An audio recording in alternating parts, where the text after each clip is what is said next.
ខ្ញុំអើយហេតុអ្វីកាត់មកហើយលំបាកអ្វីម្ល៉េះ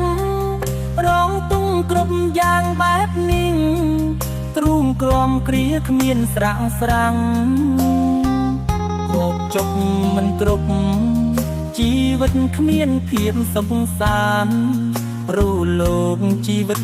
រុញច្រានឲ្យចាកឆ្ងាយពីគ្រួសារទឹកភ្នែកអ្នកក្រសុំអង្វរមេត្តាប្រណីកុំរឿងអាងញ៉ាំងក្រអីថោថ្លៃមិនគិតលើទ្រព្យ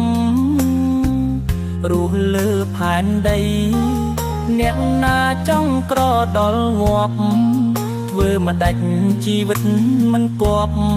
ព្រោះអាំងផប់អស់មួយជីវិតខ្ញុំជាអ្នកក្រជីវិតមិនល្អត្រូវគេមើល